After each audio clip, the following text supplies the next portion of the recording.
Hello, my name is William Devlin, and this is my informative speech. Most of us own at least one vehicle in our families and rely on it for our transportation. But what if I were to tell you that you were compromising that transportation and you didn't even realize it? If you own or plan to own a vehicle, you will inevitably have to deal with maintenance or repairs during that vehicle's lifetime. Many of the expensive repairs that plague car owners here in Western Washington are somewhat unique to this area and won't usually be covered under warranty. After listening to my speech today, I'll give you a few necessary tools to protect your vehicle and your wallet. Preventive maintenance will save you money. After working at a car dealership for 11 years as a mechanic and service writer, I've seen these five main areas neglected countless times when caring for a vehicle. Number one, people don't change their oil. You have to change your oil. Most modern vehicles can have service intervals anywhere from 7 to 10,000 miles. Just because your engine can go 10,000 miles between services for a few years doesn't mean you should do it, especially if you plan on keeping the vehicle. You probably heard that you need to change your oil every 3,000 miles from some of the old guys, and that's not a bad idea, but at the bare minimum, change your oil once a year or at the recommended service interval, whatever comes first. Use the recommended oil and a quality filter. If you are driving in harsh conditions, such as heavy hill driving, heavy traffic, you're towing, extreme weather conditions, you'll want to reduce the time between the service intervals. We kind of check all the boxes here in Western Washington. More importantly, if you have a warranty and you can't prove that you've been maintaining that vehicle to factory specification and something fails relating to that, it's going to be on you. Number two, do not keep food in or around the vehicle. Here in Washington, there are little rodents everywhere. In the wintertime, they will climb into the engine compartment to stay warm, and if there's a food source nearby, they're not going to leave. When they stick around, they chew up everything: wires, hoses, plastic panels. Even if you park in a garage, you're not going to be safe. They're going to find a way to get in there. If you store your pet food in the garage, make sure it's in a rodent proof container.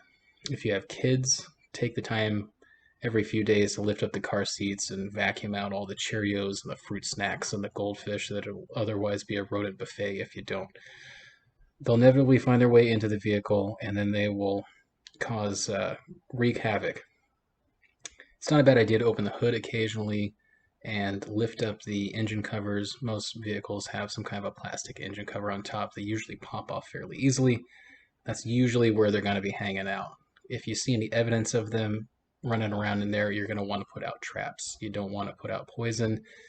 If they get poisoned and crawl back into the car and die, you're going to be looking at a worse scenario. Number three, if you can help it, don't park under trees for extended periods of time.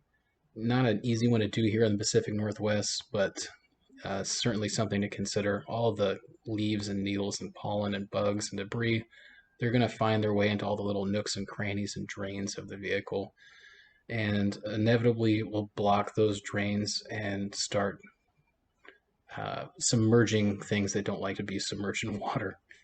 So if you have plant debris building up on the vehicle, clean that away from the door jambs and hatch areas and sunroofs. Get familiar with the drain points of the vehicle and make sure that they're free and clear and draining properly.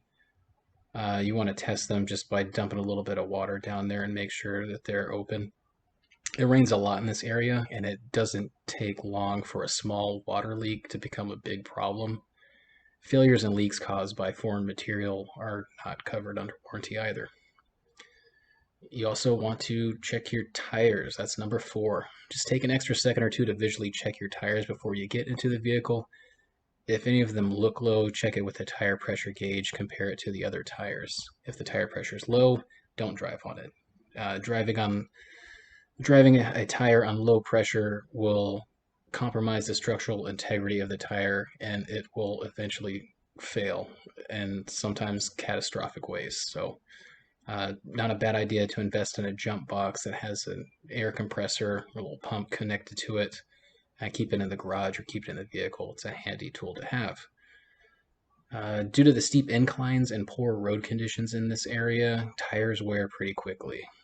Periodically rotate your tires. You're going to want to do it every oil change. Take a look at the tread, see that if the tires need to be rotated and do it at that time, they're going to last longer. If you're buying new tires, get the vehicle aligned. The last thing you want to do is spend $800 on some new shoes for the rig and burn through them in a year. Unusual tire wear is almost never covered under warranty. Number 5, ignoring warning indicators. If you have a warning light on or a warning message in your information screen, find out what it means before driving your vehicle. The last thing you want to do is drive a vehicle with no oil pressure or low coolant or brake failure. You could do irreversible damage or possibly put yourself in danger, especially on our busy roads in this area. In modern vehicles, if the warning light is on and there's a fault code stored in the system, that fault code is going to have mileage markers, it's going to have time markers. It'll be very easy for a dealer to see exactly when and how that happened. And if you're trying to convince the dealership to replace your engine under warranty and they could see you drove it for 500 miles when it was actively misfiring and overheating, they're going to say no.